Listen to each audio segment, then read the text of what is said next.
الذي خلق كل شيء زوجين وأوجب علينا الإحسان بالوالدين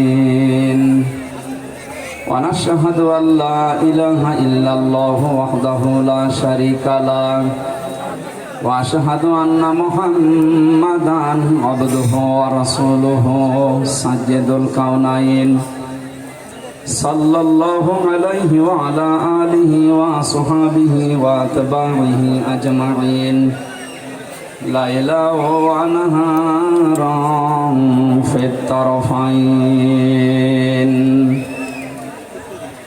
فقد قال الله تعالى في كلامه المجيد وبرهانه التوحيد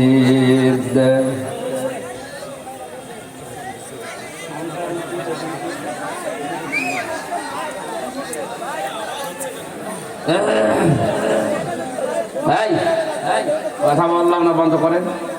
আমরা কোরআনে প্রবেশ করছি, কথা বলা যাবে না। এবার বলেন আউযু বিল্লাহি মিনাশ শাইতানির রাজিম বিসমিল্লাহির রহমানির রহিম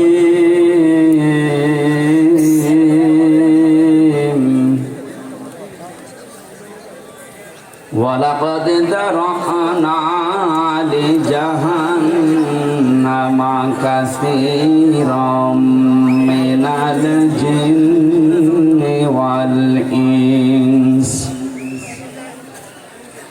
لهم قلوب لا يفقهون بها ولهم أعين لا يبصرون بها ولهم آذان لا يسمعون بها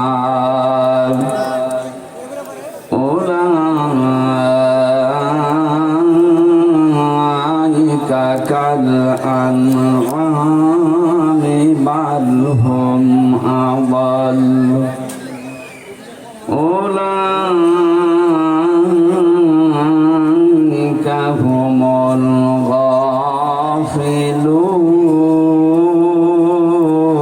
الغافلون صدقت يا ربنا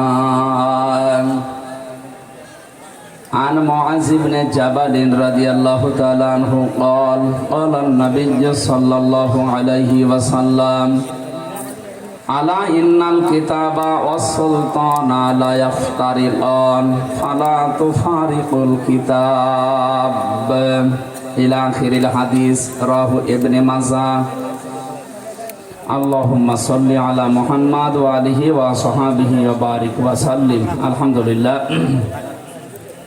ঢাকা আশুলিয়া জিরাবো দুর্গাপুর পূর্বচালা বাজার কাঁঠাল বাগানে বায়তুন নূর জামে মসজিদের উদ্যোগে স্বপ্নের আলো ফাউন্ডেশন কর্তৃক প্রতিষ্ঠিত তাফসিরুল কোরআন মাহফিলের স্বনামধন্য সভাপতি জনাব মুখতার হোসেন মণ্ডল দামাত বারকাতুহুমুল আলিয়া, মাহফিলের প্রধান অতিথি আমার জেলখানার বড় ভাই সাবেক এমপি রাজনীতিবিদ ডাক্তার দেওয়ান মোহাম্মদ সালাউদ্দিন বাবু।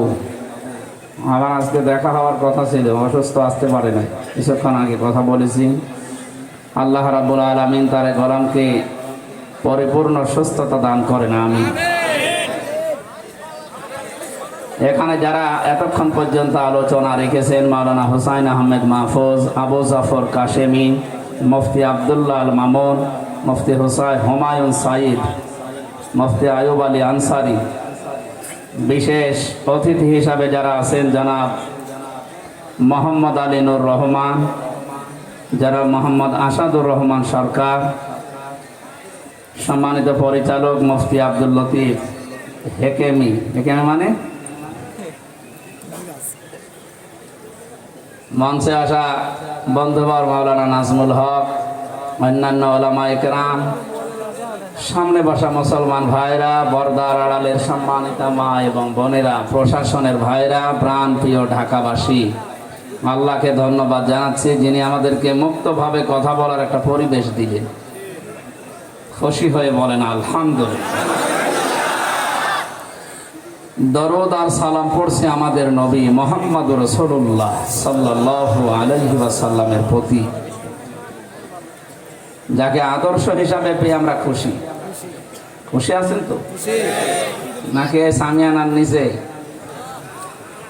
বিশ্বনবীর যতগুলো গুণ ছিল, এই সমস্ত গুণগুলো আমাদের ভেতরে যেন আমরা মরণের আগে অর্জন করে আল্লাহকে দেখাতে পারি, তাহলে আমাদের জীবন সাকসেস হবে। ওয়া আতাকুমুর রাসূলু ফাখুযুহু ওয়া মা নাহাকুম আনহু ফান্তাহু। যেগুলো নবীজি দিয়েছে আঁকড়িয়ে ধরো, যেগুলো ছেড়ে দিতে বলে নিষেধ করে ছেড়ে দাও। আত্তাকুল্লাহ, সতর্ক হও, আল্লাহ পাক সম্পর্কে সতর্ক হও, ভয় পাও। তাকওয়া শব্দটা আল্লাহ এখানে দিয়েছেন এই কারণে, সচরাচর আমরা এখানে যারা আছি অধিকাংশ মানুষ, যেখানে আলেম আছি অনেক, ওনারা আমরা জানি যে তাকওয়া মানে আল্লাহর ভয়। কি আল্লাহর ভয়? কি তাকওয়া শব্দের আধুনিক ব্যাখ্যা হচ্ছে যোগ্যতা অর্জন করা। কথা বুঝতেছে? ইন্নাল্লাযীনা আমানু ওয়া আমিলুস সলিহাত, নিশ্চয় যারা ঈমান আনে এবং আমলে সালেহ করে। আমলে সালেহ করে কি? এটা আমরা নেক কাজ, ভালো কাজ এইগুলো বুঝি যে নামাজ পড়া, রোজা রাখা, দান করা, ভালো ভালো কথা বলা, না। মাস্ট বি, এগুলো তো হবে। সবচাইতে আধুনিক ব্যাখ্যা হবে সালেহ শব্দেরও যোগ্যতা অর্জন করা। আপনি যদি শুধু সৎ হয়ে থাকেন, যদি যোগ্য হয়ে না থাকেন, তাহলে আপনাকে দিয়ে আল্লাহ ওই জায়গাটা পরিপূর্ণ করাবে না। ওই জায়গাটা দরকার হয় ফাঁকা থাকবে। কথা বুঝতেছে? তাহলে আমাদেরকে এখন শুধুমাত্র আল্লাহর আইন চাই, সৎ লোকের শাসন চাই, এটা বললে হবে না। আল্লাহর আইন তো মাস্ট বি লাগবে, সৎ হওয়া লাগবে এবং যোগ্য হওয়া লাগবে। আর এই যোগ্যতা অর্জন করতে হলে মুহাম্মদুর রাসূলুল্লাহর বিপরীত আর কেউ দুনিয়ায় আছে? বলেন। ওনার জীবনে যতগুলো দিক আর বিভাগ ছিল, আমাদের জীবনে ওইগুলোই আছে। উনি শিশু ছিলেন, আমরাও শিশু ছিলাম, নাকি? উনি যুবক ছিলেন, আমরাও যুবক ছিলাম। একটা যুবক মানুষের জন্য কিভাবে চলাফেরা করা লাগে বিশ্বনবী নিজে ওই বয়সে এসে দেখিয়েছেন। 17 বছর বয়স। হিলফুল ফুজুল। হিলফুল ফুজুল শব্দের শাব্দিক অর্থ হচ্ছে শান্তির সঙ্গ। এদেশে আজ হাজারো যুবক উদ্ভ্রান্ত হয়েছে, বিভিন্ন নেশায় পা বাড়াচ্ছে। তারা যে যুবক হলে কি করা লাগবে, ওই বয়সে আসলে আপনি কিভাবে নিজের জীবনকে, যৌবনকে কন্ট্রোল করবে, বিশ্বব্যাপী একটা সংগঠন বানিয়ে দেখিয়েছিলেন। এই শান্তির সঙ্গর মাধ্যমে চেষ্টা চালিয়েছিলেন কি করে মানব সভ্যতার সৃষ্টির কিভাবে সেবা করা যায়। চেষ্টা চালিয়ে করেছিলেন, কিন্তু কাঙ্ক্ষিত মানে পৌঁছাতে পারেননি। কারণ কাঙ্ক্ষিত জায়গায় পৌঁছাতে হলে ওহির জ্ঞান লাগে। কিসের জ্ঞান? বলেন বলেন। এই ওহির জ্ঞানটা যতদিন তার কাছে আসেনি, ততদিন তিনি পরিপূর্ণভাবে মানুষকে শান্তি এটা বোঝাতে পারেননি। যখন এটি এসেছে, সময় লেগেছিল কমপক্ষে ওহি নাজিল হওয়ার পরেও 13 বছর। কয় বছর? 13 বছর মার খাওয়ার পরে, অত্যাচারিত হওয়ার পরে, বাকি 10 বছরে তিনি এমন শান্তি দুনিয়ায় দেখালেন। খায়রুল কুরুনি কারনি, বললেন আমার যুগ শ্রেষ্ঠ যুগ।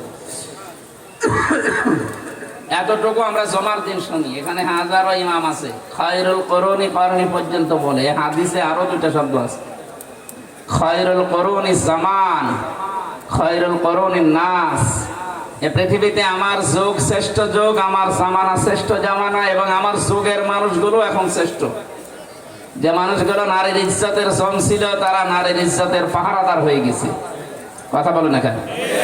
একটা যুবতী মেয়ে আসছিল পাহাড়ি কোল ঘেঁষে, সন্ধ্যা হয়ে গেছে তার আত্মীয় বাড়ি যাওয়ার আগে। দেখে একটা যুবক আসতেছে, ওনাকে দেখে, বাঘ দেখলে মানুষ যেভাবে জড়সড় হয়ে যায়, মেয়েটা ওইভাবে ডাক দিয়ে বলছে, মা আপনি আমাকে দেখে ভয় পাবেন না, আপনি আমার পরিচয় তো জানেন না, আমি এইমাত্র মুহাম্মদুর রাসূলুল্লাহর কাছ থেকে আসলাম, আপনি আমার পরিচয় শোনেন, আমি একজন মুসলমান। আমি কি? এই শব্দটাকে আমরা পূর্ণতায় রূপ দেওয়ার জন্যে এই প্রায় 1780 জন মানুষ জীবন দিয়ে গেল এই আগস্টের 5 তারিখের আগে। এইটা চেয়েছিল তারা। বাংলাদেশে আমরা আল্লাহর দিকে কম বেশি অনেকে ডাকতেছি, এই যে তাবলীগ জামাতের মাধ্যমে, যদিও তারা দুই দলে ডাকে কার দিকে? বলেন না কেন? আহলে হাদিসের ভেতরে এখন 7 দল, সবাই ডাকে কার দিকে? জামাত ইসলামের ভেতরে সারা বাংলাদেশে 1 দল। যে যেই মতে আসে না কেন, দল করতে হলে ওরা কিন্তু এক। ওরা কার দিকে ডাকতেছে? বলেন। এদেশে যত ইসলামী দল বলেন, জেনারেল যারা আছে, তারাও সব কম বেশি আমরা আল্লাহর দিকে ডাকি, যদি মুসলমান দাবি করি। আল্লাহ রাব্বুল আলামিন বলেন, ওমান আহসানু কাওলাম মিম্মান দাআ ইলাল্লাহি ওয়া আমিলা সলিহান ওয়া ক্বালা ইন্নানি মিনাল মুসলিমিন। ইসমে তাফসীল দিয়ে আল্লাহ আরম্ভ করেছেন ওমান আহসান। এ পৃথিবীতে ওই লোকটার চাইতে ভালো কথা কেউ বলে না, বলতেও পারে না। মিম্মান দাআ ইলাল্লাহ, যে ব্যক্তি আল্লাহর দিকে মানুষকে ডাকে। কার দিকে? এটা আমার জীবনের প্রথম কাজ হওয়া লাগবে। আজকে থেকে আপনি কাজ বানিয়ে নেন এইটা। আমি জীবনে খাবার খাওয়ার জন্য যতটুকু সময় ব্যয় করেছি, অতটুকু সময় আমার আল্লাহর দিকে ডাকার সময় পাইনি। আমার জীবনের জন্য আফসোস। কথা বলেন না কেন? কুল হাদিহি সাবিলি আদউ ইলাল্লাহ। হে নবী, আপনি বলেন এইটাই আমার রাস্তা, এটাই আমার পথ। আমি মানুষকে আল্লাহর দিকে ডাকি, এটা আমার পথ। আলা বাসিরাতিন, আমি আন্দাজে ডাকি না, আমি বুঝে শুনে ডাকি। বাসারা শব্দ আল্লাহ এখানে দিয়েছেন। এই যে চোখ, এই চোখ দিয়ে মানুষ যখন দেখে, চোখের সামনে একটা আলো লাগবে না, আপনি দেখতে পারবেন না। এখন এই আলোগুলো বন্ধ করে দেন, যত পাওয়ার আলা চোখ হোক, অন্ধকার দেখবেন, কিচ্ছু দেখা যাবে না। এমনকি রাত যদি অন্ধকার বেশি হয়ে যায়, নিজের শরীরের পশম পর্যন্ত মানুষ দেখে না। কথা বুঝতেছে? এ চোখে দেখতে হলে কি লাগে বলেন তো? আরো জোরে বলেন।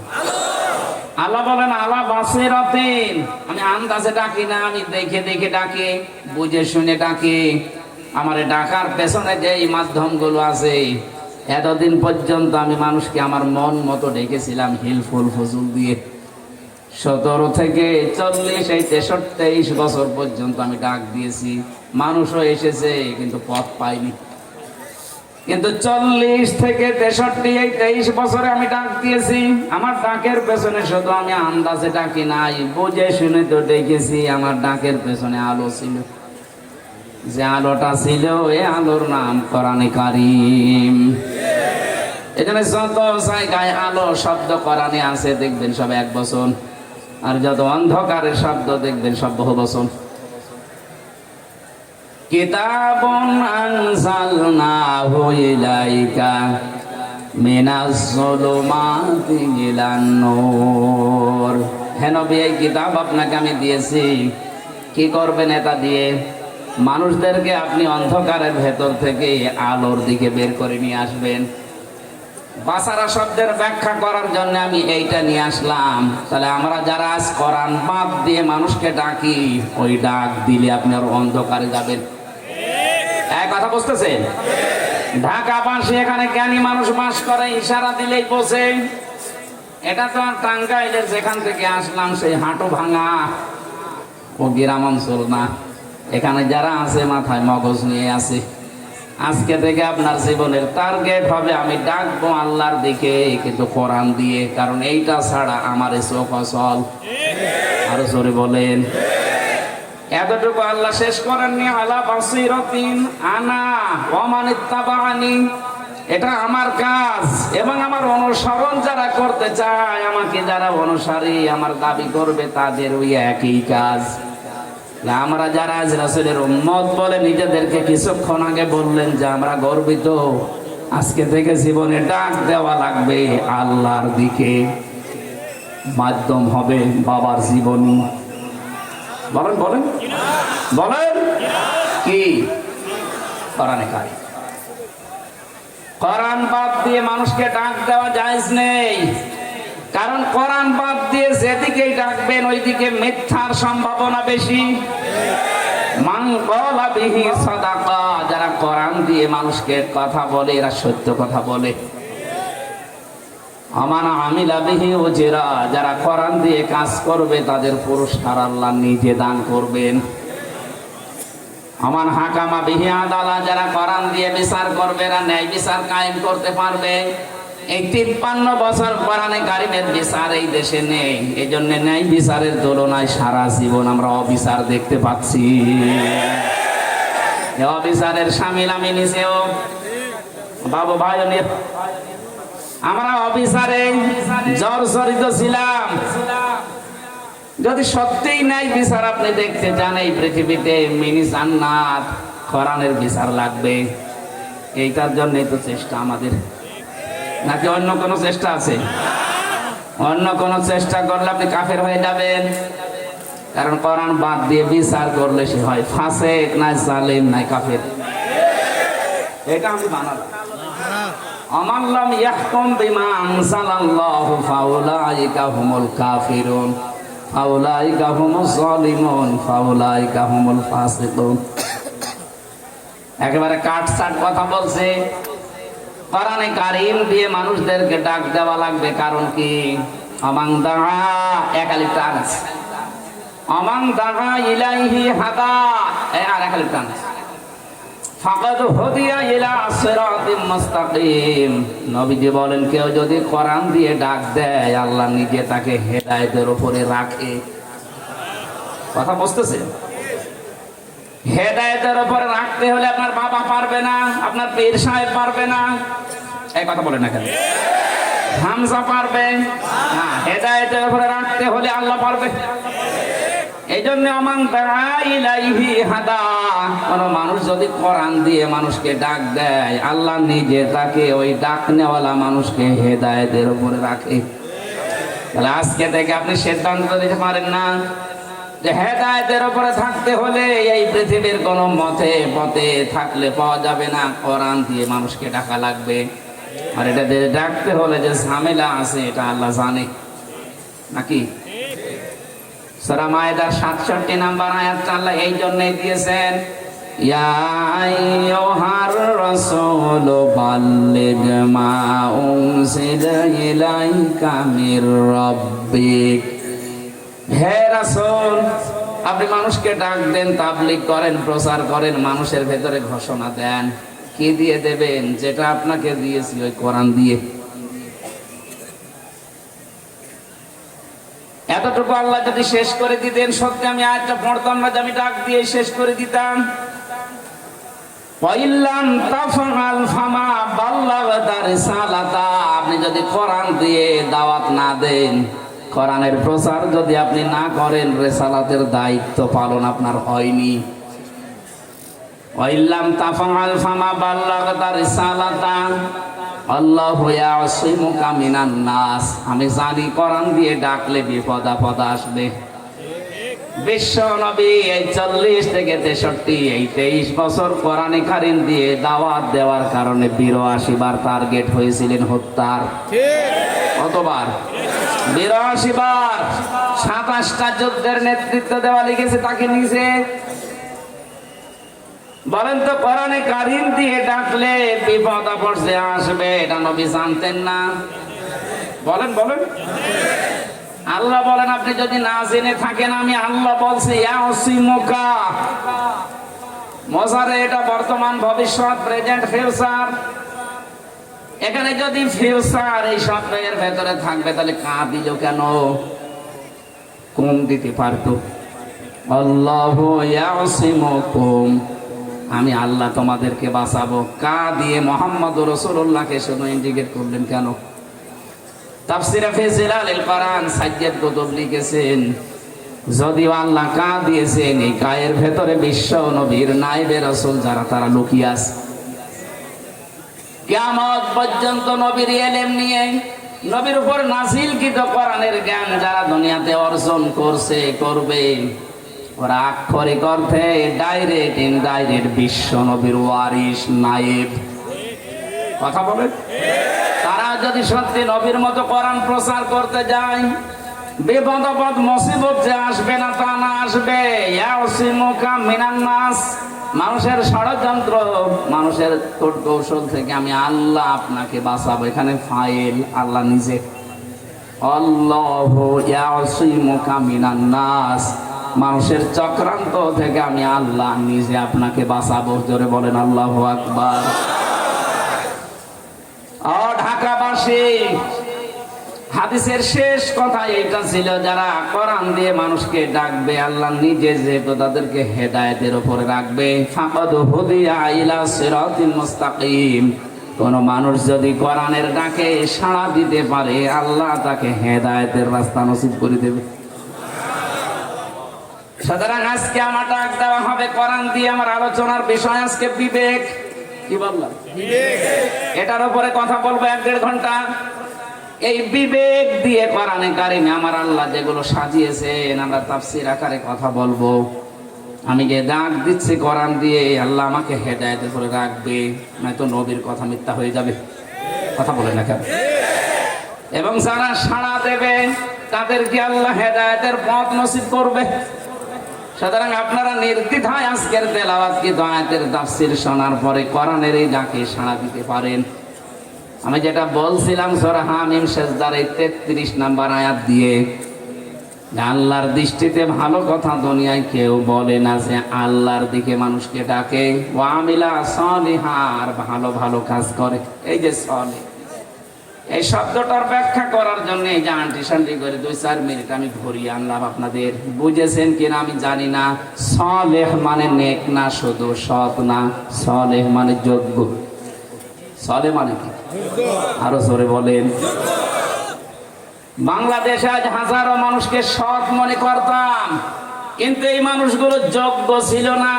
এই জন্য দরবেশের মতো মানুষকেও দেখলাম দাড়ি কেটে নম হয়ে গেছে। এটা দরবেশের অবস্থা যদি এই হয়, যেগুলো ধরবেশ, ওগুলোর অবস্থা যে কত খারাপ। গতকালকে একজন ধরা পড়ার পর আপনি টের পাচ্ছেন, আমি নাম নিলাম না। বিভিন্ন জায়গায় এই মানুষগুলো তাদের দেহ পর্যন্ত বিক্রি করে মানুষের মনোরঞ্জনে লিপ্ত ছিল।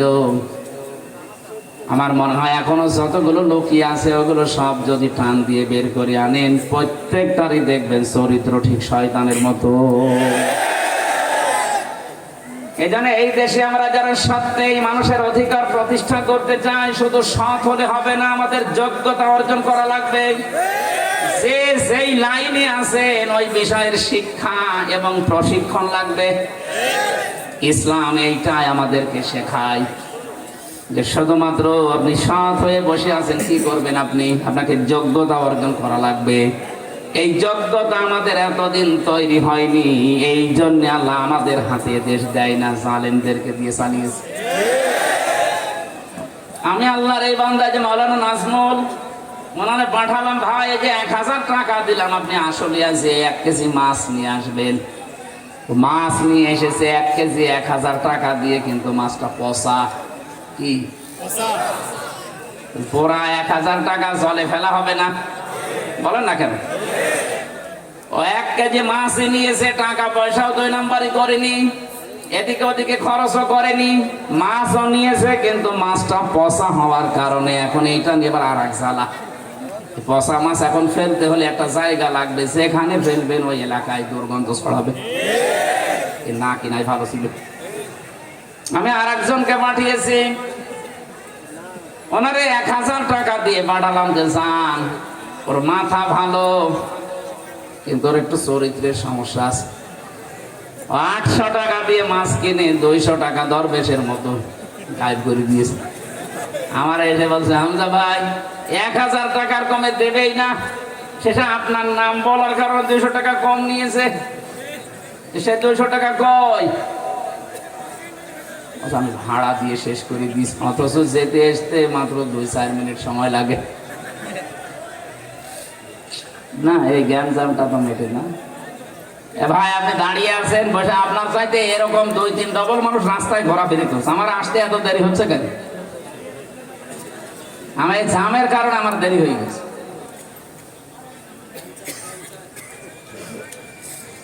ঢাকাবাসী এই যে পাশে যাকে পাঠালাম, এর চরিত্র খারাপ হওয়ার কারণে ও মাছ নিয়েছে ঠিক 800 টাকার মাছ, এগুলো খাওয়া যাচ্ছে, বাকি 200 টাকা যদিও আত্মসাৎ করিস, তারপরও তো 800 টাকার মাছ আমি খেতে পারলাম। কথা বলে ঠিক কিনা? এই 53 বছরে আল্লাহ ইসলামকে দেশে জায়গা মতো দেয় না, এটা শুধু আল্লাহর দোষ না, এই দোষ আমাদের। কারণ এরকম মানুষকে যদি দেন, ও মাছ নেবে ঠিক, পুরাটা পচা, শেষে ওইটা ফেলার জন্য আলাদা জায়গা লাগবে। কিন্তু এদেরকে দিয়ে আল্লাহ চালাতে হবে, একে না। এইরকম মানুষ দিয়ে আল্লাহ চালাচ্ছে এই কারণে, কারণ অন্তত 800 টাকার মাছ হলেও তো এই দেশের মানুষ খেতে পারছে। 200 টাকা এদিক ওদিকে যাক, এই 200 টাকা যেতে গিয়ে এই 15.5 বছরে এত টাকা গেছে, আপনার মাথা ঘুরে যাবে। কেউ তার ছেলের নামে, মেয়ের নামে, কেউ তার নিজের বোনের নামে, দলীয় নেতা কর্মীর নামে এত টাকা পাচার করেছে। এই দেশে এখন একটা মানুষ যদি জন্ম নেয়, তার মাথার উপরে 1 লাখ টাকা ঋণ। আপনি কি দিয়ে গেলেন? বিশ্বনবীর জীবনী থেকে কথা বলা হয় মাঝে মাঝে। অনেক মানুষ বলে, হুজুর নবীর কাহিনী বলতে পারেন না। আপনি নবীর কাহিনী বললে সহ্য করতে পারবেন? বিশ্বনবী যেদিন নবুয়ত পেলেন, নবী হয়ে আসলেন, ওই দিনই খাদিজাকে বলেছিলেন আমাকে ঢেকে দাও। হযরতে খাদিজা বলেন, আপনি ভয় পান কেন? কোনো ভয় নেই আপনার, আল্লাহি, আল্লাহর কসম, লা ইখজিকাল্লাহু আবাদান, কখনো আপনি ভয় পাবেন না।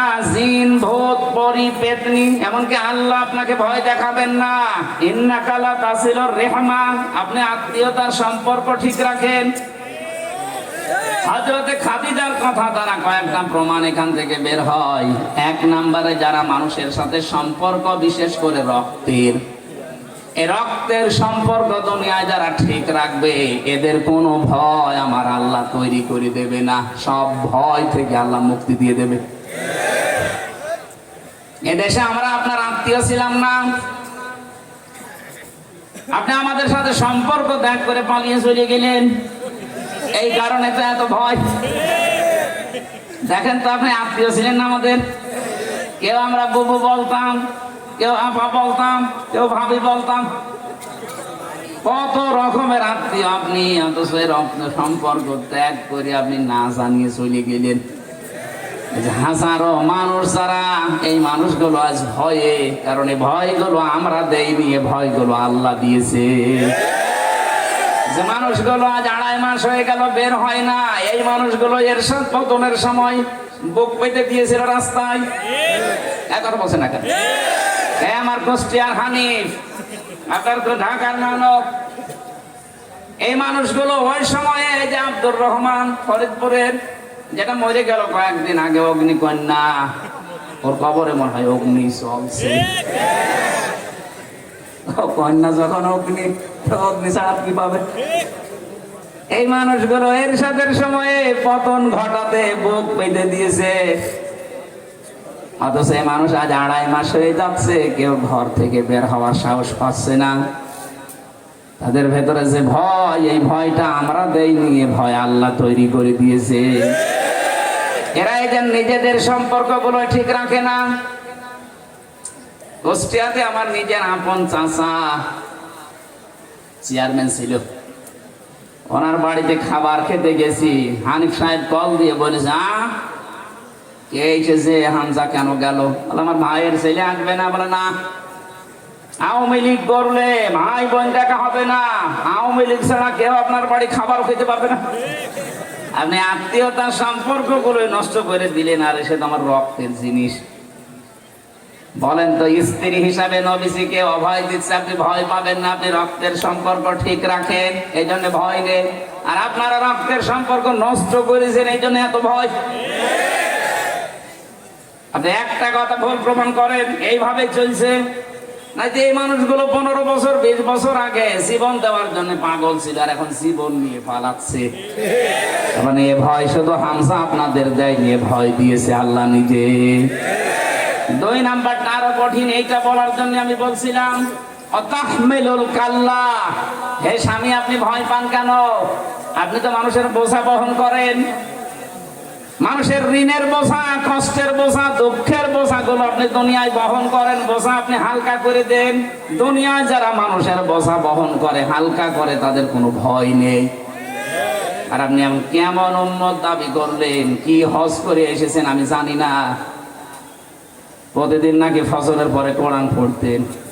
কি কোরআন শরীফ পড়লেন? এই আয়াত কি পাননি? বিশ্বনবী তার মানুষের যারা উম্মত দাবি করে তাদের বোঝাগুলো হালকা করে দেয়, তাদের কষ্টের বোঝা, দুঃখের বোঝা। আর আপনি এত বিশাল বিশাল বোঝায় জাতির ওপরে চাপিয়ে পালিয়ে চলে গেলেন। এই যে 2780 জন মানুষ এখনো হাসপাতালে কাতরাচ্ছে, কারো পা নেই, হাত নেই, চোখ নেই, অন্ডকোষ নেই। এই মানুষগুলো তার পরিবারের জন্য, সমাজের জন্য, দেশের জন্য বোঝা হয়ে গেল না? এক কথা বুঝেন? কোটি কোটি টাকা পাচার করে দেশটাকে আপনি একটা ঋণের বোঝা দিয়ে গেলেন। আপনাকে আল্লাহ ভয় দেখাবে না? দেখাবে কারে? এই জন্য এত ভয় যে নিজে আসতে পারবে না, বলছে আমার ছেলেরে পাঠাবো। পাঠান। ওটা কি কম মেরেছে টাকা পয়সা?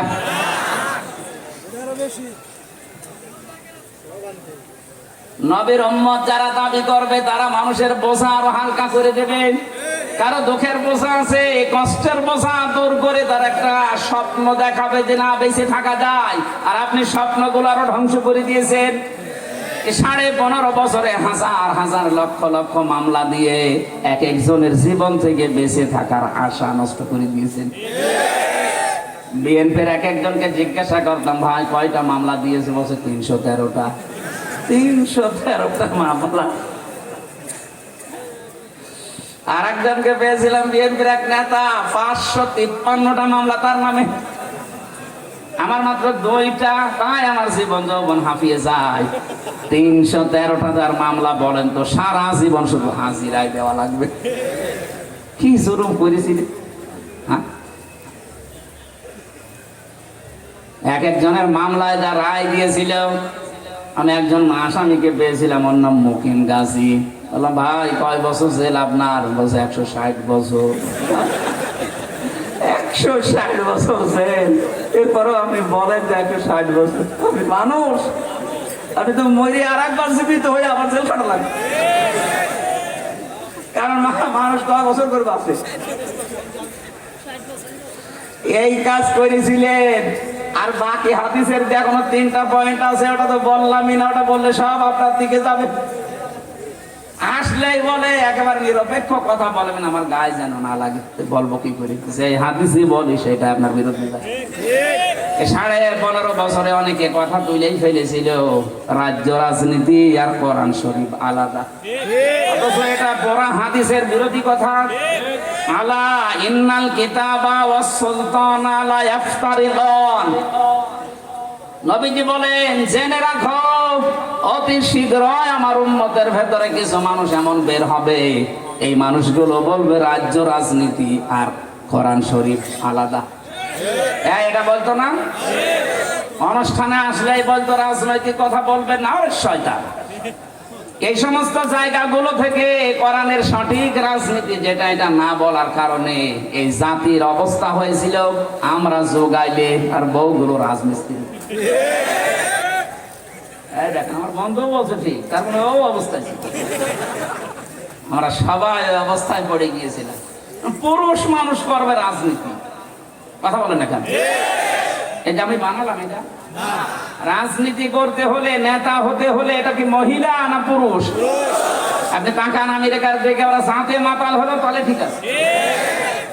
এত বছরের ভেতরে কোন মহিলাকে দেয়নি। হ্যাঁ, পাগল ছাগল দেবে, কিন্তু মহিলা দেবে না। তাই বলে আমি ট্রাম্পকে পাগল বলছি না, আপনি বলতে পারেন।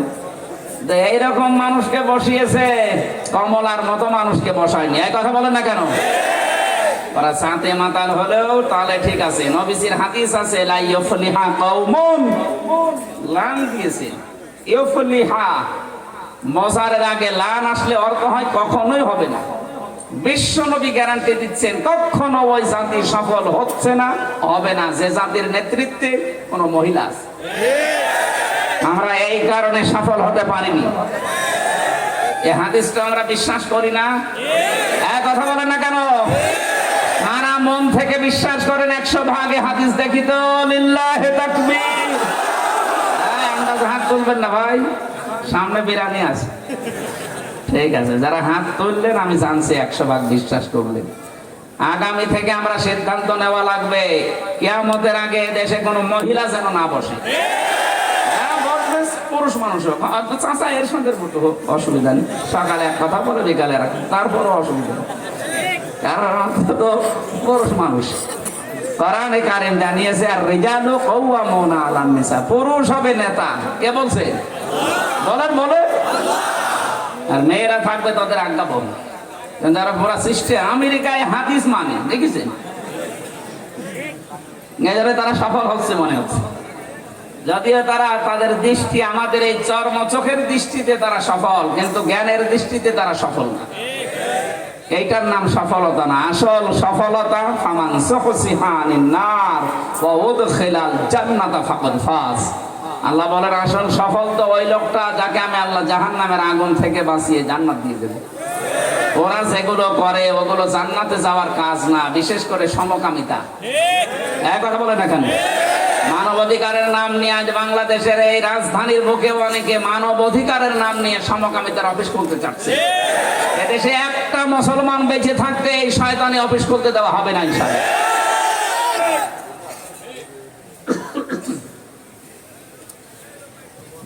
আমার ভাইরা, যে আয়াতটা বলেছিলাম আমরা আজ যোগ্যতা অর্জন করতে পারছি না, এই জন্য আল্লাহ অযোগ্য মানুষদেরকে দিয়ে এই দুনিয়া চালাচ্ছেন, আর চালাতে গিয়ে দেশটা রাশা করে চলে গেছে। আমরা হাজার হাজার ঋণের বোঝা, কষ্টের বোঝা, দুঃখের বোঝা এখন বহন করে নিয়ে বেড়ানো লাগছে। কথা বলেন ঠিক কিনা? এই আয়াতের শেষ কথা ছিল ওয়াকালা ইন্নানি মিনাল মুসলিমিন। সে ঘোষণা দেবে বুক টান টান করে, আমি মুসলমান।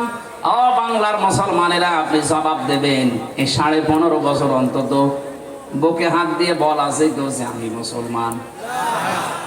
কারণ যে বলবে আমি মুসলমান সে লোকটার কাছে সুদ থাকবে না। যে বলবে আমি মুসলমান তার বউ বেপরদায় চলবে না। যে বলবে আমি মুসলমান তার শিক্ষা ব্যবস্থায় দুর্গা থাকবে না। বলুন, এগুলো ছিল আমাদের টান করে বলার কায়দা ছিল না যে আমি মুসলমান।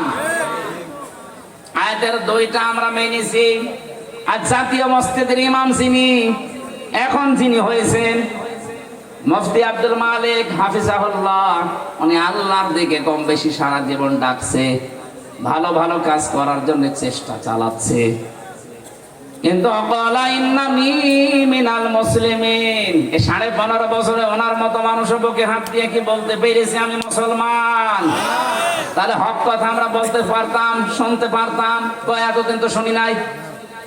এখন সিন্ডিকেটের বিরুদ্ধে কথা বলছে, যে সিন্ডিকেট যে করে সে জালেম। সিন্ডিকেটের মাধ্যমে যে টাকা উপায় হয়, ওই টাকা ভোগ করার জন্য আপনার স্ত্রী, আপনার সন্তান 2 পায়ে খাড়া, কিন্তু এর দ্বারা যে গোনা হবে এ গোনা আপনার বউ নিতে রাজি না। এ কথা 15.5 বছর তো বলতে পারতাম না আমরা। ওনার মতো হাজারো আলেম, হাজারো ইমাম, হাজারো খতিব এই দেশে সব মুখে তালাবদ্ধ ছিল আমাদের। কথা বলেন ঠিক কিনা? আমি যে মুসলমান এই কথা বলার যোগ্যতায় আমরা হারিয়ে ফেলেছিলাম। এই জন্য তাকওয়া যে শব্দ দিয়ে আরম্ভ করেছিলাম, তাকওয়া মানে শুধু ভয় না। তাকওয়া শব্দের আধুনিক ব্যাখ্যা হচ্ছে আল্লাহর নিষিদ্ধ কাজগুলো ঘৃণা করে ছেড়ে দেওয়া। যত কাজ আল্লাহর নিষিদ্ধ আছে এই কাজগুলো যখন জানবেন তখন শুধু ছেড়ে দেবেন না, ঘৃণা করে ছেড়ে দেবেন। এই তাকওয়া যদি আমরা অর্জন করতে পারি, এই দুনিয়ার যত আসমানে আর জমিনের বরকতের দরজা আছে, লাফাতাহানা আলাইহিম বারাকাতিম মিনাস সামাই ওয়াল আরদ। আল্লাহ বলেন আসমান আর জমিনের যত বরকতের দরজা আমি আল্লাহ সব খুলে দেব। বলেন সুবহানাল্লাহ। আজকের আলোচনার যে বিষয় বললাম বিবেক, এটা দেখে আমাদের জাগ্রত হয় কিনা? কোরআনে কারীম আমি পড়াশোনা করে এইটাই পেয়েছি, যারা বিবেক কাজে লাগাতে পারবে আল্লাহ পাক তাদেরকে রাস্তার সন্ধান দিয়ে দেবে। আমরা আজ রাস্তা হারিয়ে ফেলেছি, বিবেক আমরা কাজে লাগাতে চাই না? আরো জোরে। এইটার জন্য আপনি মানুষ, এটা যাদের কাজে লাগে না আল্লাহ তাদেরকে চতুষ্পদ জানোয়ারের চাইতেও নিকৃষ্ট ঘোষণা দিয়েছেন। সূরা আনফাল 22 নম্বর আয়াত, ইন্না শাররাদ দাওয়াবি ইনদাল্লাহি সাম্মুল বুকুমুল লাযিনা লা ইয়াকিলুন। এই পৃথিবীর যত সৃষ্টি আছে সব চাইতে নিকৃষ্ট আমি আল্লাহর কাছে ওই লোকটা যে তার বিবেককে কাজে লাগায় না। আমরা কি নিকৃষ্ট শুকর কুকুরের চাইতেও খারাপ হবো আল্লাহর কাছে? বলেন। আমরা আল্লাহ যেটা জানাতে চাচ্ছেন এই আয়াতে, জাহান্নামে যাওয়ার বহু কারণ কোরআনে আমি পেয়েছি, এই আয়াতে পেয়েছি তিনটা। এই তিনটা যার ভেতরে পাওয়া যাবে মাস্ট বি সে জাহান্নামে যাবে। আল্লাহ একেবারে শব্দ শুরু করার আগে গ্যারান্টি দিচ্ছেন, ওয়ালাকাদ, অবশ্যই, দারআনা লি জাহান্নামা কাসীরাম মিনাল জিন্নি ওয়াল ইনস, অধিকাংশ মানুষ আর জিন জাহান্নামে যাবে, এই জন্যই তারা তৈরি হয়েছে। প্রশ্ন আসতে পারে আল্লাহ কাসীর দিলেন কেন? কালিল শব্দ না দিয়ে কাসীর দিয়েছেন, তাহলে আমাদের দোষ কি? আমরা তো জাহান্নামে যাব না। এখানে তিনটি ইন্দ্রিয় শক্তির কথা আছে, এটা আল্লাহ সবাইকে দেয়নি। যাকে দিয়েছে সে যদি এই তিনটি ইন্দ্রিয় শক্তি কাজে লাগাতে না পারে, মাস্ট বি সে যেন বিশ্বাস করে ও জাহান্নামে যাবে। আমরা যারা আছি একটু আমরা মিলিয়ে দেখি আমাদের ভেতরে এই তিনটি ইন্দ্রিয় শক্তি আছে কিনা, আর এগুলো আমরা ব্যবহার করছি ঠিক মতো কিনা। এক নম্বরে আল্লাহ ঘোষণা দিচ্ছেন, লাহুম কুলুবুন লা ইয়াফকাহুনা বিহা, তাদের কলব আছে কিন্তু চিন্তা নেই, তারা বোঝে না। এই যে আজ বিবেকটা আমাদের যাদের কাছে লাগছে না, এই মানুষগুলো আমরা পথ হারিয়ে ফেলেছি। একটা বারের জন্য যদি বিবেক দিয়ে চিন্তা করতাম যে আমি কি ছিলাম, হালা তাআলাল ইনসান হাইনুম মিনাদ দাহরি লাম ইয়াকুন শাইআম মাযকুরা, আমি তো উল্লেখ করার মতো কিছু ছিলাম না। কথা বলেন ঠিক কিনা? আমি এই 33 বছর বয়স আমার, এই 33 বছরের আগে হামজা নামে কে ওই চেয়ারে বসবে কল্পনা ছিল আপনার? আমার মায়ের তো বিয়ে ওই সময় হয়নি। তার মানে আমি কি ছিলাম আমি উল্লেখ করবো এরকম কিছু ছিলাম না। নেই থেকে আল্লাহ পাক আজ আমাকে চেয়ারে বসিয়েছেন। কথা বলেন ঠিক কিনা? আল্লাহ রাব্বুল আলামিন বলেন, এই যে বিবেকটা যদি কাজে লাগাতে, তোমাকে বানাতে গিয়ে আমি যে 5টা জিনিস আমার পক্ষ থেকে দিয়েছিলাম, শ্রবণ শক্তি, দর্শন শক্তি, বাক শক্তি, আকেল শক্তি আর ঘ্রাণ শক্তি।